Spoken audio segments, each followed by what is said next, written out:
I know it may seem completely weird to people who in no way enjoy listening to metal, but it is a very real phenomenon that even the most aggressive and extreme music can actually calm people down. In fact, if you scroll through the comments on almost any video on this channel, you'll see people saying this over and over. And it's not just anecdotal. Multiple studies back this up, and it's definitely something that I have noticed in my own life as well.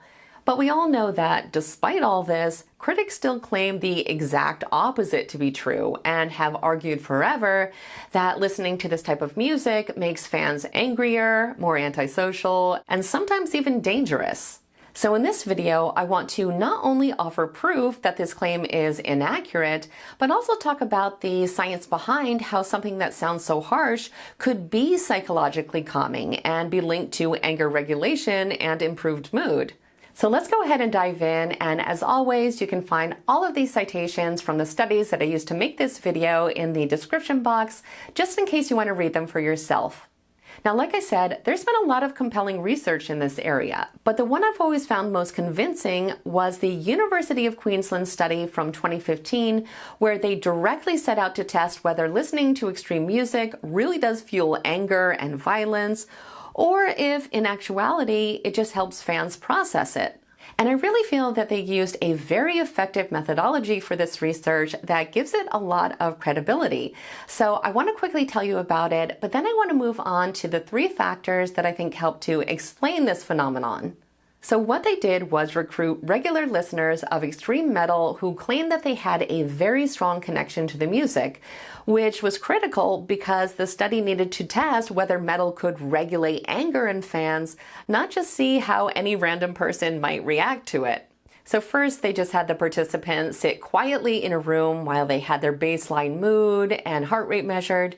But then to trigger genuine anger, they were asked to recall and describe real-life events that had made them extremely angry, like conflicts at work or with friends. The interviewer kept prompting them to go into more and more details about it until it was evident that the emotion was fully activated. And then once this anger induction was over, they were split into 2 different groups. One that was just asked to sit in complete silence, and another that was asked to listen to 10 minutes of songs of their own choice from their own music library of extreme metal. When the music finished, they once again measured the heart rate and the mood of both groups, and the results could not have been more clear. The metal listeners felt calmer, less hostile, and even more positive, while the silence group remained upset. So this is real evidence that for fans, metal in no way fuels anger. It actually helps them to process it safely and effectively. In fact, the researchers concluded that it seemed to offer a unique emotional outlet and had measurable therapeutic benefits. Now, as a metal fan, I am sure these findings are in no way surprising to you. But why exactly is this the case? Well, the first thing I want to point out, and this is not the only reason, but our musical taste really matters here. So the regulating effect of extreme music is only going to apply to actual fans. This is because we've already linked it to positive emotions, so our brain is never going to interpret it as threatening noise or chaos in the way that someone else's brain might. Instead, it will just recognize familiar sounds, rhythms, and lyrics that it instantly connects to reward gratification and identity. If you don't enjoy metal, however, listening to the identical songs would not calm you down. In fact, it will probably make you feel even more stressed or anxious. The same thing would happen if we asked a metal fan to listen to pop or country music when they were angry. It's just going to bring on a lot more negative emotions. And this ties into a broader psychological principle. Our responses to music are shaped by personal history and cultural context. That's why a lyric or a riff or an entire genre that energizes one person may be incredibly irritating to another. Musical preference really does shape how we interpret whatever we are listening to, and whether a sound feels healing or overwhelming. But another huge factor that I want to mention here is that the intensity of metal music also provides a safe space to match strong emotions. When we're angry, listening to something calm can feel frustrating and even fake.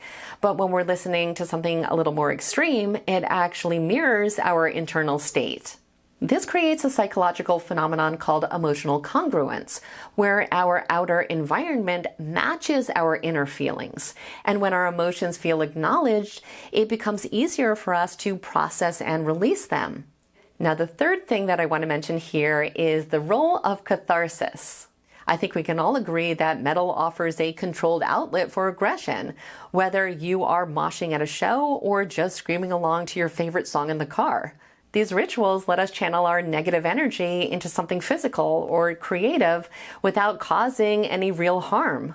In psychological terms, this transforms raw emotion into expression, making it both powerful and safe.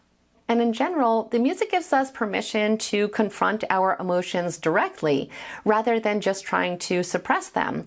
I really don't think it has much to do with fueling aggression. I think it has a lot more to do with trying to tame it. And honestly, I think that's one of the main reasons why there's so much loyalty to the scene.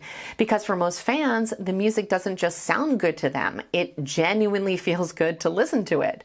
And this may be something that not everyone's going to understand, but it doesn't make it any less true. Anyway, I would love to hear your thoughts on this, so please leave a comment down below. I love reading through them. I want to thank you so much for watching today. I hope you enjoyed the analysis, and I will see you in the next video.